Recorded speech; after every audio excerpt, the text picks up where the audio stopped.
মৰমৰ ছাত্ৰ-ছাত্ৰীসকল, আজি মই তোমালোকৰ পঞ্চম শ্ৰেণীৰ অংকুৰণৰ ২ নম্বৰ পাঠটিৰ বিষয়ে আলোচনা কৰিবলৈ ওলাইছোঁ। আহক আমি ২ নম্বৰ পাঠটি উলিয়াই লওঁ।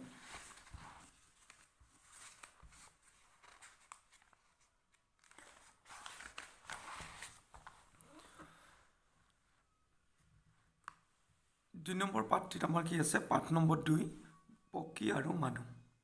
পাঠটিৰ নাম আমি কি পালোঁ? পক্ষী আৰু মানুহ। এতিয়া আমাৰ এই বাকচটোত কেইটামান শব্দ দিয়া আছে। এই শব্দকেইটা আমি প্ৰথমতে চাই লওঁ। ন-ব, ক-ব, জ-ব আৰু গ-ব। এতিয়া আমি মূল পাঠটি এবাৰ পঢ়ি পেলাই বুজিবলৈ চেষ্টা কৰোঁ।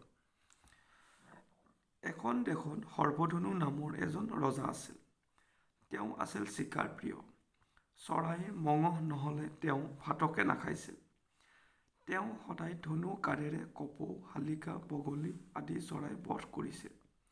এদিন মধুকৰ নামৰ এজন যুৱকে ৰজা সৰ্বধনুক এই কামৰ বাবে তিৰস্কাৰ কৰি ক'লে, উদ্যম আৰম্ভ, মহাৰাজ, ভোজনৰ তৃপ্তিৰ বাবে চৰাই মৰাটো আপোনাৰ উচিত হোৱা নাই। আপুনি বোধ কৰোঁ জানে যে পক্ষীকুল মানুহৰ বাবে অতি উপকাৰী। শালিকাৰ নিচিনা চৰাইবোৰেই পথাৰৰ শস্য নষ্ট কৰিব পৰা কীট পতংগবোৰ ধৰি খাই খেতি-বাতি ৰক্ষা কৰে। আচলতে চৰাইবোৰ খেতিয়কৰ পৰম বন্ধু। গতিকে প্ৰজাৰ মংগলৰ বাবে আপুনি চৰাই চিকাৰ কৰিবলৈ এৰি পেলাওক। উদ্ধকমা সমাপ্ত। এই পেৰেগ্ৰাফটোত আমাক কি ক'লে? এখন দেশত সৰ্বধনু নামৰ এজন ৰজা আছিলে। তেওঁ চিকাৰ কৰি খুব ভাল পাইছিল আৰু চৰাই মাংস নহ'লে বা মঙহ নহ'লে তেওঁ ভাত নাখাইছিলে। সেয়েহে তেওঁ ধনু কাঁড়েৰে কপৌ, শালিকা, বগলী আদি চৰাইবিলাক মাৰিছিলে। এদিন মধুকৰ নামৰ এজন যুৱকে ৰজা সৰ্বধনুক এই কামৰ বাবে তিৰস্কাৰ কৰি কৈছিলে যে মহাৰাজ, আপুনি নিজৰ ভোজনৰ তৃপ্তিৰ বাবে চৰাই মৰাটো খুব ভাল কাম হোৱা নাই। আপুনি এইটোও জানে যে পক্ষীকুল মানুহৰ বাবে অতি উপকাৰী। শালিকাৰ নিচিনা চৰাইবোৰে মানুহৰ যি শস্যৰ পথাৰ থাকে, শস্য পথাৰ তাত কি কৰে? যিবিলাক কীট পতংগ থাকে আৰু সেই যিবোৰ কীট পতংগই শস্যবোৰ খাই নষ্ট কৰে, সেই কীট পতংগবোৰ শালিকা চৰাইবিধে খাই শস্য ধৰা কীট পতংগৰ উপদ্ৰৱৰ পৰা ৰক্ষা কৰে।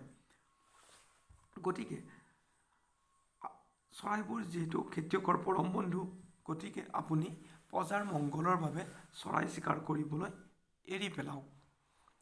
২ নম্বৰ পেৰেগ্ৰাফটোত আমাক কি ক'লে? এতিয়া আমি চাই লওঁ। যুৱকজনৰ কথা শুনি ৰজাৰ বৰ খং উঠিল।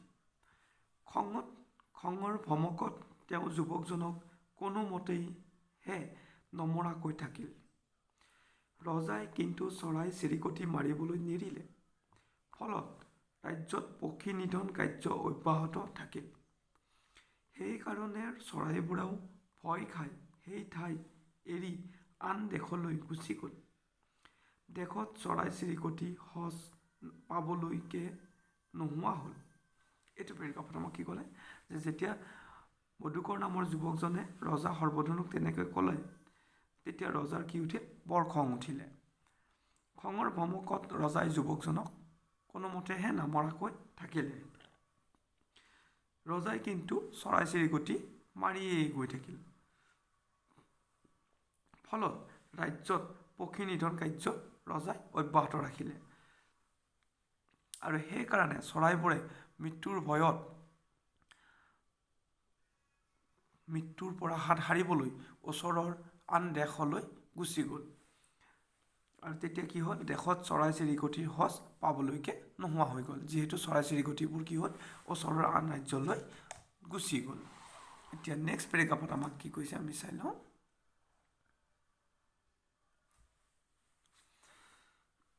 মনৰ দুখত মধুকৰো এদিন দূৰণিৰ ৰাজ্য এখনলৈ গুচি গ'ল। সেই ৰাজ্যৰ ৰজাজনৰ সন্তান বুলিবলৈ আছিল মাত্ৰ একেজনী ছোৱালী। তাইৰ নাম মাধৱী। মধুকৰৰ সজ আচৰণত ৰজা বৰ সন্তুষ্ট হ'ল। সেয়েহে তেওঁ নিজৰ একমাত্ৰ সন্তান মাধৱীক মধুকৰৰ সৈতে বিয়া দি তেওঁ সেই ৰাজ্যৰ ৰজা পাতি দিলে। এনেতে চৰাইবোৰটো গুচি গ'লে। তাৰপিছত এদিন মধুকৰো এই ৰাজ্য এৰি দূৰণিৰ এখন ৰাজ্যলৈ গুচি গ'ল। যিখন ৰাজ্যত লৈ গুচি গ'ল সেই ৰাজ্যখনৰ ৰজাজনৰ সন্তান বুলিবলৈ মাত্ৰ একেজনী ছোৱালীয়ে আছিল, আৰু ছোৱালীজনীৰ নাম আছিল মাধৱী। মধুকৰৰ সজ আচৰণত ৰজাৰ মন বৰ আনন্দিত হ'ল, অৰ্থাৎ ৰজা বৰ সন্তুষ্ট হ'ল। সেয়েহে তেওঁৰ একমাত্ৰ সন্তান মাধৱীক সেই ল'ৰাজন অৰ্থাৎ মধুকৰৰ সৈতে বিয়া দি ৰাজ্যৰ ৰজা পাতি দিলে।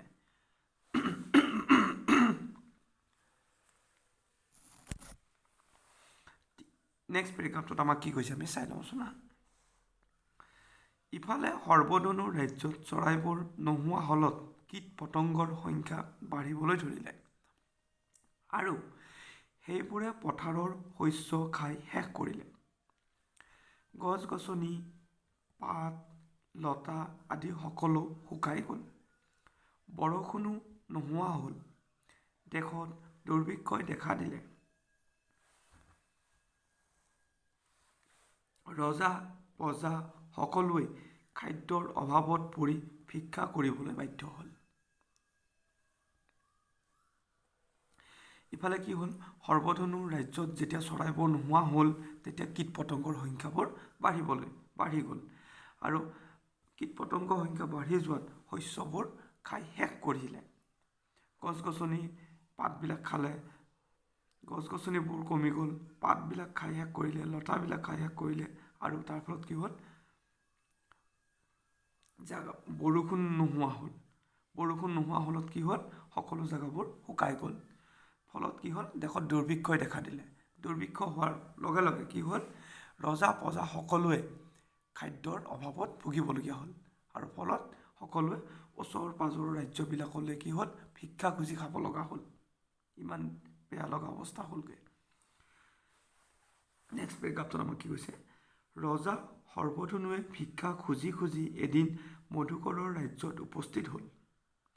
ৰজা মধুকৰে সৰ্বধনু ৰজাক চিনি পালে। তেওঁ সৰ্বধনুক আদৰ সাদৰ কৰি নি ৰাজকাৰেঙৰ অতিথিৰূপে আদৰিলে। তাৰ পাছত মধুকৰে সৰ্বধনুৰ আগত নিজৰ পৰিচয় ব্যক্ত কৰি ক'লে, উদ্ধকমা আৰম্ভ, মহাৰাজ, মই মধুকৰ, ময়েই আপোনাক পক্ষীবধ কৰিবলৈ বাধা দিছিলোঁ। গপত গংগাতপ্ত যেন হৈ আপুনি মোৰ কথা নুশুনিলে। সেয়েহে এতিয়া তাৰ কুফল ভোগ কৰিবলগীয়া হৈছে। ভৱিষ্যতলৈ আপুনি কেতিয়াও চৰাই বধ নকৰিব। দাৰি উদ্ধকমা সমাপ্ত। অৰ্থাৎ তেতিয়া কি ক'লে, ৰজা এনেদৰে ভিক্ষা খুজি খুজি, ৰজাটো ভিক্ষা খুজিবলগীয়া হ'ল, গতিকে ৰজাই ভিক্ষা খুজি খুজি গৈ এদিন মধুকৰৰ ৰাজ্যত উপস্থিত হ'ল। যেতিয়া ভিক্ষা খুজিবলৈ মধুকৰ ৰাজ্যত উপস্থিত হ'ল তেতিয়া মধুকৰে ৰজাক চিনি পালে, আৰু মধুকৰে তেওঁ ৰজাক সৰ্বধনুক আদৰ সাদৰ কৰি নি ৰাজকাৰেঙৰ অতিথিৰূপে আদৰিলে। তাৰ পাছত মধুকৰে সৰ্বধনুৰ আগত নিজৰ পৰিচয় ব্যক্ত কৰি ক'লে যে, মহাৰাজ, ময়ে সেইজন মধুকৰ,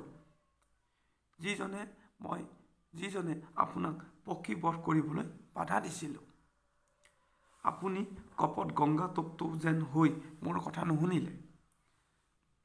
সেয়ে এতিয়া তাৰ কুফল ভোগ কৰিবলগীয়া হৈছে।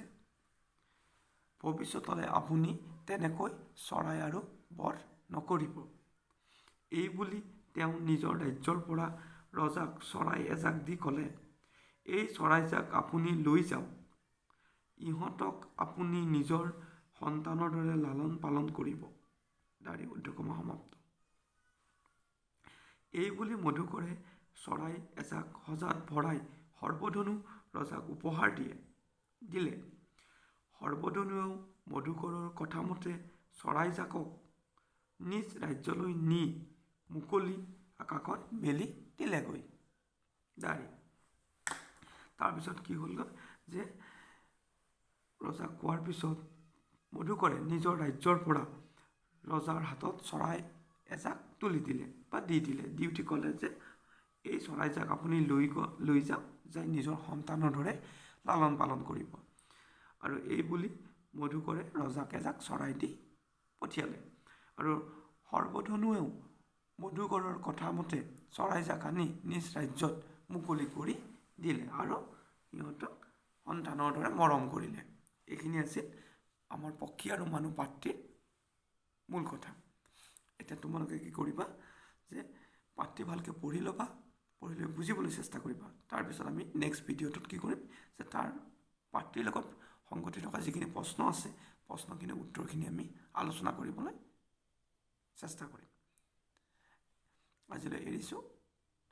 গতিকে আৰু তোমালোকে ভিডিঅ' চেনেলটো ছাবস্ক্ৰাইব কৰি ৰাখিবা, যাতে আগৰ পাঠবিলাকৰ আলোচনা কৰিলে পোনপটীয়াভাৱে তোমালোকে বাতৰি পাই যোৱা। চেনেলটো ছাবস্ক্ৰাইব কৰি বেল আইকনটো টিপি অল নটিফিকেশ্যন প্ৰেছ কৰি ৰাখিবা। ৰাখিছোঁ আজিলৈ।